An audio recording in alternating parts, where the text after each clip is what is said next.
Whiteboard videos may look like they're just made by an artist drawing at superhuman speed, but there's actually a bit more involved. Here's a quick walkthrough of how we produce videos at Whiteboard Geeks. Every video starts out as a simple script, either written by our scriptwriters or by you. Once a script is finalized, you're ready to start the production process. This process kicks off in the audio studio, where we record the voiceover. An audio studio is kind of like an insulated thermos, with an outside compartment and an inside compartment, only instead of keeping out the cold, it keeps out sound. Both the outer walls and the walls inside the inner compartment, called the sound booth, are lined with noise-resistant foam designed to absorb and scatter the unwanted sound. But even still, sound waves can bounce around and make your audio sound cloudy, so the best studios are smaller than 10 square feet, less room for stray sound waves. If you've ever seen a radio DJ's mic or a behind-the-scenes look at a recording studio, you'll find the same thing here. In front of the mic, there's a round screen called a pop filter. Otherwise, the P's come out hurting your ears. Behind the pop filter is a professional studio mic. To make sure there's no buzzing or background noise in your video, the mic has a polar pattern, which is basically a 3D map to tell it what to listen to. The microphone has a built-in memory chip where the high-fidelity audio files will be saved directly. This helps reduce clutter from cables and computers in the tiny audio booth.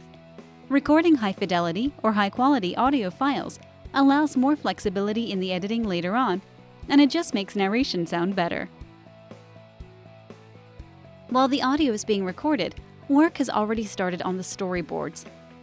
Using all digital tools, the storyboard artist gets to work as soon as the script is complete. Storyboarding is the most time-consuming part of making your whiteboard video, because the artist has to imagine unique images for every part of the script. First, the artist will break the script into different sections called frames. Then, using a Wacom tablet and Adobe Photoshop, the same tools that are used by studios like Pixar and Disney, they'll sketch out pictures to go with each chunk of text. Pro tip: videos get boring if the artist has big breaks in between drawings, so we make sure to have plenty of images. Now, there's a reason for using these high-tech tools, just like the Hollywood studios do. By starting off with digital images, it's much easier to tweak the drawings until we get them just right. Once the storyboards are finished, they're put into a Word document or PowerPoint file and made to look like a high-res digital comic book, then sent to you for review. The last step for storyboarding is to add numbers. Each image in a scene gets a number, so you can see exactly what order they'll be drawn in. Once you OK the storyboards, it's time to get recording. Let's head to the video recording studio. The video recording studio is centered around a large drawing table with a whiteboard mounted to it at a 35-degree angle. The position and orientation of the drawing table are important to make sure that the artist doesn't block the view from the camera with their body as they work. For all our recording, we use a Canon Rebel T3i camera mounted directly above the drawing table, perpendicular to the whiteboard.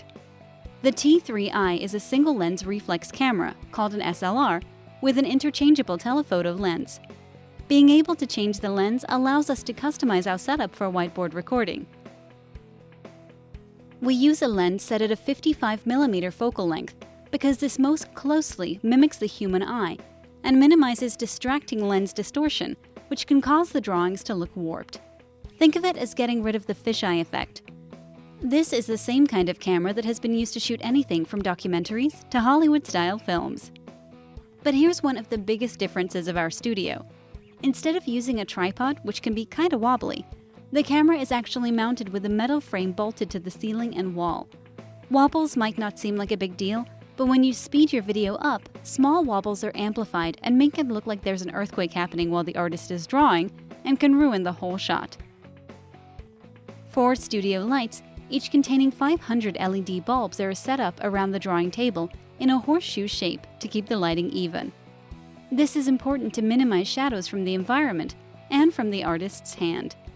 It makes it easier to adjust the color and brightness of the video later on during the post-production stage. Pro tip: it's critical to use LEDs and not normal bulbs. You can't see it at regular speed, but normal lights are pulsing very quickly. The problem is, When you speed up your whiteboard footage, it looks like the lights are turning on and off and can make your video look terrible. With all the equipment in place, the artist sits down to record the drawing. They'll start the camera and draw a frame, then stop the camera, breaking the video up into smaller clips which will be reassembled later. The artist will draw at a normal, comfortable speed, taking care to produce high-quality art. The editing team has the ability to speed the video up later on, so there's no need to rush at all. Typically, the final video will play about 100 times faster than the artist actually drew the images. When finished, the artist passes the video files to the editing team on a mini flash stick and turns off all the equipment. As soon as the artist delivers the video files to the editing room, the post-production team uploads them onto our $10,000 Mac Pro computer, specially designed for video production. There, they'll be imported into Final Cut Pro, the same software used to edit your favorite Hollywood films, along with the audio files from the voiceover studio. Using professional editing tools makes a huge difference in the final outcome of the video. Not only does the Mac Pro run the software used to edit the video together, it also powers software which converts all the clips into a single, high-resolution image file. We call this rendering.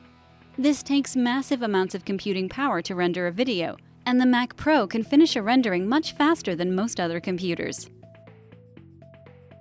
First, the editing team reviews the raw video and audio clips. It sounds simple, but you'd be surprised at how much time it can save just being sure the artist didn't forget to record any frames from the storyboard, or, worst of all, misspell something.